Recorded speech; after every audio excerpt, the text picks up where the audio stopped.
Entrevistas en Radio Q. Estamos en comunicación y le damos la bienvenida al concejal de San Miguel de Tucumán, José María Canelada. ¿Cómo está, concejal? Buenos días. Hola, Néstor, ¿cómo te va? Un gusto saludarte. Bueno, semana que terminó bastante movida para el ejido municipal. Qué palabra vieja, ejido, pero bueno, hay que usarla por ahí. Viste, los chicos dicen de qué hablan, pero bueno. Justo ayer hablaba con un amigo consultor que está en la provincia y hablábamos de las palabras que por ahí hay que volver a traerlas, ¿no? Porque que la googleen si no la conocen.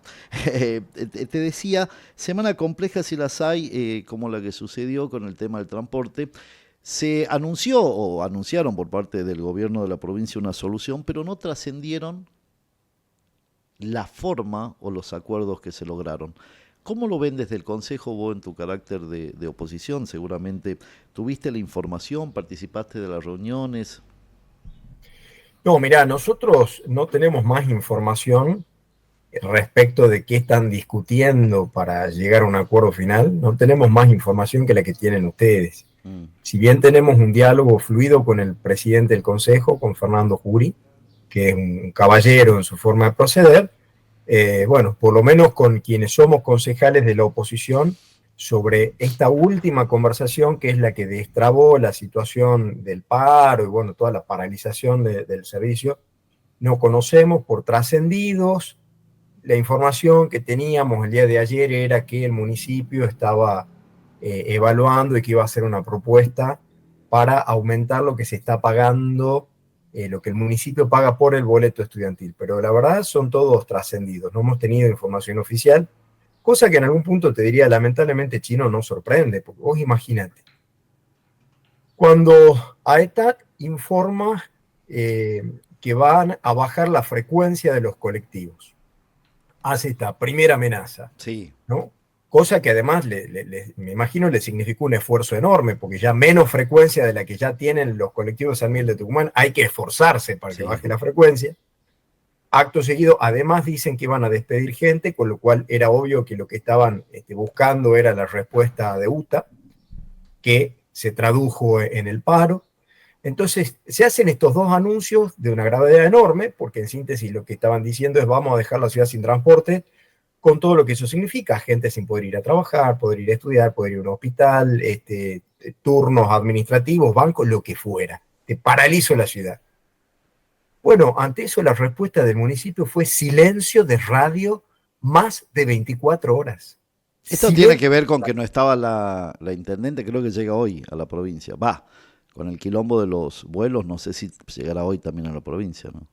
Seguramente tiene que ver con esto, pero no deja de ser llamativo, porque, digo, no estamos en 1800, ¿no? Tenemos teléfonos con WhatsApp, tenemos mails. Nosotros en este instante estamos conversando a través de una plataforma. Entonces, yo puedo entender que la intendenta no estuviera en la ciudad. Me parece que, bueno, las cosas se han dado de una manera que ha hecho muy inoportuna su ausencia, pero estaba su equipo, estaba el secretario de gobierno. Y cuando aparece el secretario de gobierno, una de las primeras cosas que dice es: no vamos a avanzar hasta que no vuelva la doctora. Entonces, imagínate, digamos, en términos de capacidades institucionales, de responsabilidad de gobierno, lo que significa que nadie en el municipio se hiciera cargo porque no estaba la doctora. Bueno, eso tiene que ver con esa estructura permanente que se mantienen en los estamentos públicos de un tiempo a esta parte, que es tal el verticalismo. El otro día escribí una nota en referencia a eso, que se percibe que gobierna solamente la cabeza o que decide solamente la cabeza, que no hay nadie, por más de que haya una línea sucesoria, pueda tomar alguna decisión de fondo o coyuntural si no está la cabeza. Y te hace la pregunta de que el sistema no está funcionando, porque no dudo que debe haber gente con expertise para analizar y tomar las decisiones, pero es tan verticalista o tan egocéntrico que no está la doctora. Mira, sin dudas, Argentina tiene un modelo de organización política donde los ejecutivos están absolutamente empoderados. Hay una concentración de poder muy fuerte en cabeza de los ejecutivos en el diseño institucional. Pero también hay formas personales de ejercicio del poder. Vos no te olvides que a la intendente de San Miguel de Tucumán, en el andar del inicio de su gestión, durante las primeras semanas permanentemente le iban renunciando funcionarios. Me parece que también hay hay una forma de ejercer esa responsabilidad institucional que de alguna manera inhibe, genera temor, no lo sé, pero alguna dificultad le genera al resto del equipo para poder tomar definiciones. Yo pienso en ese sentido que, a ver, es indiscutible la figura del secretario de gobierno, ¿no? En lo institucional tenemos el presidente del consejo que ante la ausencia del intendente asume la conducción del municipio. Pero bueno, uno podría decir es la cuestión meramente formal, pero luego en la cuestión real del poder, del ejercicio del poder, el secretario de gobierno es la figura después de la intendenta que lidera el equipo político. Entonces, lo que a mí me parece imperdonable es la negligencia que ha tenido el municipio. Primero por ese más de un día de incertidumbre donde no sabíamos los vecinos de la capital qué cuernos iba a hacer el municipio frente a este conflicto, pero también la negligencia de los 10 meses de gobierno que además tuvieron antes meses desde que ganan las elecciones y asumen, en los cuales me parece increíble pensar que no hayan podido preparar los pliegos para licitar las líneas de San Miguel de Tucumán. Hay 14 líneas en San Miguel de Tucumán, todas las concesiones están caducas, absolutamente todas. Y en 10 meses, recién en medio de este contexto de crisis, han podido enviar hace 2 o 3 días un pliego. Un pliego. Entonces, yo entiendo que hay que trabajar que dijo me voy. Además, o sea, porque la cosa les explotaba encima. Sí. Entonces, me parece que si bien acá hay un trasfondo que es económico, donde tiene que ver el hecho de que el gobierno nacional haya decidido dejar de enviar subsidios, que tiene que ver la inflación, toda la crisis económica, también hay cuestiones de la política, hay actitudes de desidia, de ir metiendo un problema debajo de la alfombra, que han tenido que ver con que esto se agrave. Y cuando vos ya ves que tenés una situación con la magnitud que ha cobrado este problema, un decisor público no puede quedarse callado. Yo insisto en esto. Bueno, sabíamos los vecinos de la capital que nos quedamos sin colectivo y nadie del equipo de la intendenta decía absolutamente nada. Ahora, en este sentido, por ahí, digamos, uno que trata de bucear por la información más allá del comunicado de prensa que surge o de la rueda de prensa, o como quieran llamarlo, queda la sensación de que sí había una pulseada entre el Ejecutivo provincial y el Ejecutivo municipal. Más allá de que lo quieran dibujar o hacer el famoso relato, quedaba en evidencia que acá el planteo era puramente económico, decir, bueno, el gobernador Jaldo le decía, Intendencia, Chala, hágase encargo de los 1.400 millones que faltan o los 1.500 millones que faltan y que en teoría le corresponden por el transporte urbano, y hablamos del subsidio. La provincia, y lo decía reiteradamente en las declaraciones del gobernador, la provincia no tiene que hacerse cargo de los 2.900 millones del subsidio. Nosotros nos hacemos cargo de lo que corresponde a los municipios de la provincia y usted hace cargo de lo que le corresponde a la línea urbana. Ahí viene la pregunta, José María, en referencia a esto. ¿Por qué si se llegó a un acuerdo no blanquean? Porque alguien tiene que haber puesto la plata. Y deberían informarlo. O porque tienen la expectativa de que alguien la ponga y quizás ese alguien sea los vecinos de la capital, los usuarios, y lo que hayan sacado sea un compromiso de que van a aumentar el boleto. Para poder responderte, Chino, déjame que haga un poquito de memoria, porque vos no te olvides que hace algunas semanas arrancó la narrativa, ¿no? Este relato que nosotros conocemos de manera sostenida. Arranca UTA, dice, necesitamos que nos aumenten el sueldo. Yo siempre hablo con respeto de los laburantes, porque son laburantes. Entonces los empresarios van a la casa de gobierno y dicen, necesitamos más subsidios. Jaldo les dice, no hay plata. Entonces van al municipio, hablan con la intendenta, que se compromete, según dicen los empresarios, lo vienen diciendo públicamente, a que estaba ok el aumento del boleto, ¿sí? Los que hemos votado en contra del aumento del boleto anterior hemos dicho, nosotros en estas condiciones no lo votamos porque no puede estar ausente el debate de la calidad del servicio. Esto me parece demencial. Sí. Hay gente que viaja como ganado y parece que a la política le pasa por el costado. Y pasan unos días y de pronto la intendente en una entrevista dice que ella no estaba de acuerdo con el aumento del boleto. Sí, lo pone al tema servicio. Yo no puedo aumentar si no hay buenos servicios. Así es, cosa que nosotros celebramos. Lamentamos que meses antes no lo haya visto y haya promulgado el aumento del boleto. Pero bueno, si ahora se da cuenta de lo que está pasando, a nosotros nos parece bien.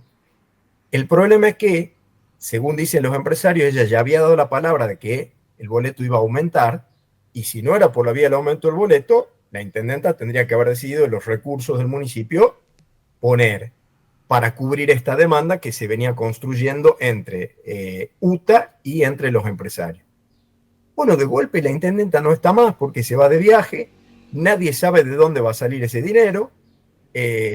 Entonces llegamos a esta situación porque alguien se comprometió a hacer algo que luego se arrepintió, sabrá los motivos que sea que haya tenido la intendenta. En el medio coincido con vos, evidentemente el gobernador los últimos días cargó todos, digamos, apuntó todos los cargadores hacia el municipio de San Miguel de Tucumán diciendo yo no pongo más. Fíjese la intendencia de San Miguel de Tucumán qué va a hacer. Y por eso te digo que hay negligencia política y para mí ha habido una enorme irresponsabilidad. No es solo el silencio del municipio chino, es también un gobernador diciendo yo no me puedo meter en los temas de la capital mientras había más de 600.000 vecinos de la capital que no tenían cómo ir a laburar o cómo no me pidieron ayuda, dijo textualmente. Nadie me habló para pedirme ayuda. No, digamos, yo entiendo desde el juego de las competencias institucionales, ahora desde la política. La boleta que lo llevaba a Jaldo como candidato a gobernador llevaba a Chala como candidato a intendente. Son el mismo equipo político.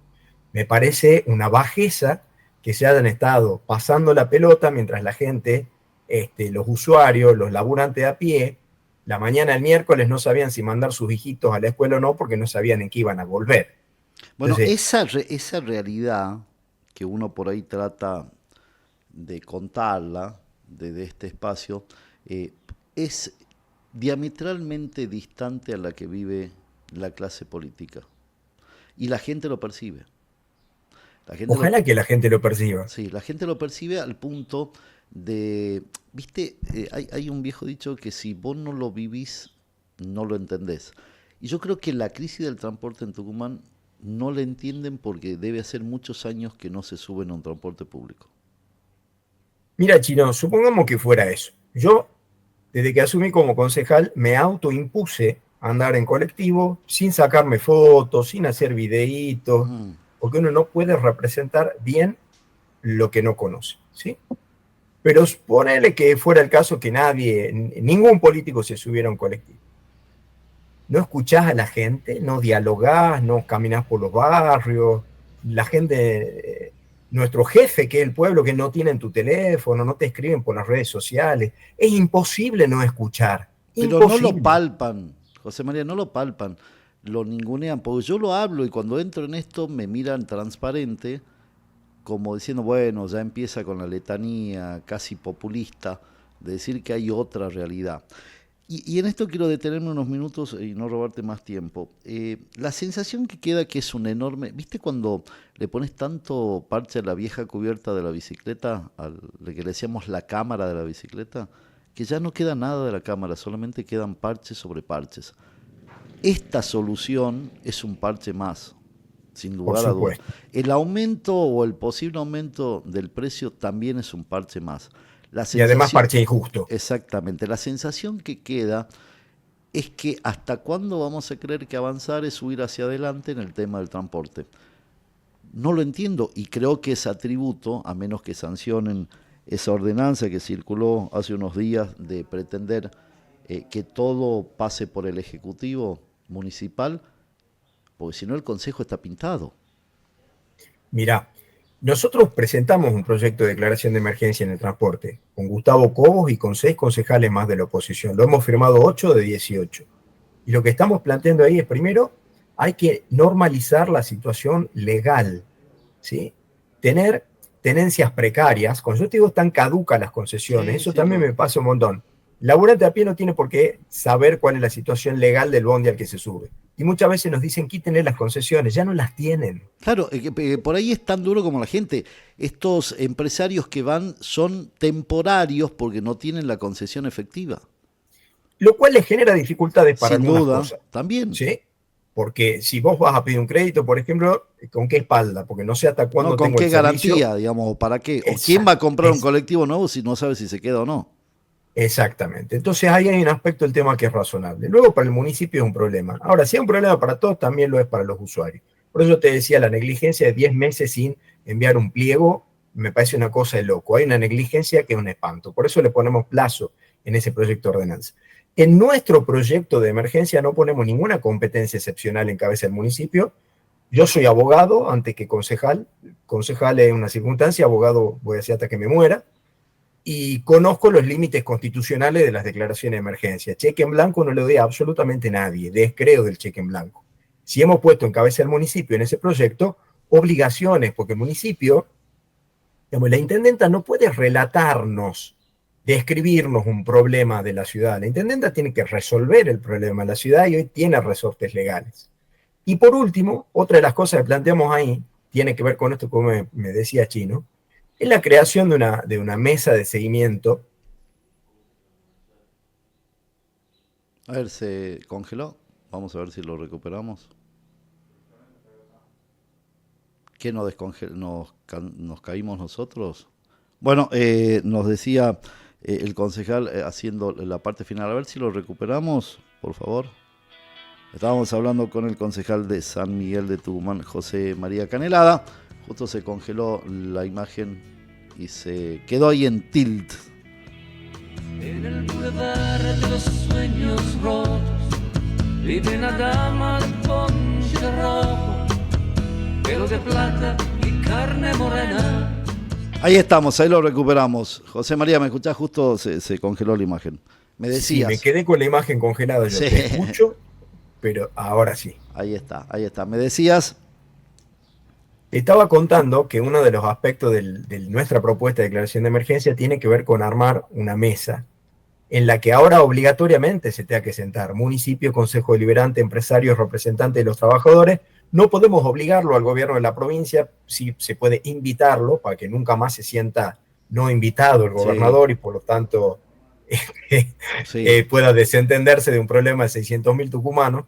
Pero creo que esto además tiene que haber decisión política de darle un clic y que hay que salir a hacer una gran convocatoria, porque para tener un servicio que sea robusto hay que entender que las ciudades capitales reciben muchísima gente del conjunto de la ciudad que va y vienen a laburar, a estudiar, porque sí, tenemos una centralización de la burocracia administrativa. Pero entonces hay que dar un debate que sea de fondo y que sea con el conjunto de los actores. Si hay que un modelo de estatización, vamos a un modelo de estatización. Si hay que un modelo mixto, vamos a un modelo mixto. Lo que no se puede seguir tomando decisiones que sean parches y mucho menos en contextos que son extorsivos.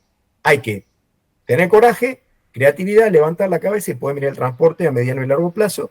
Hay ciudades que tienen respuestas que han sido muy novedosas. Lamentablemente a nosotros nos va a tocar dar este debate en un contexto de crisis económica, porque cuando hay en época de vacas gordas es más sencillo. Sin duda. Poner creatividad. Por lo general, el statu quo te lleva en las épocas de bonanza a no hacer nada, ¿no? Es tan cruel hasta Es así, pero hay que hacerlo. Ahora, ¿yo en qué voy a insistir, Chino? Y esto lo digo con todas las letras, y yo sé que puede parecer una cosa reiterativa. Tiene que estar en el centro del debate el usuario. El dueño del servicio no son los empresarios, ellos son dueños de las unidades, de los colectivos. El dueño del transporte público es el usuario, el que lo paga todos los días porque lo usa. Para eso está pensado y por eso es servicio público, ¿no?, de transporte de pasajeros. Te agradezco la comunicación, que tengas buen fin de semana. Igualmente, Chino, un abrazo fuerte.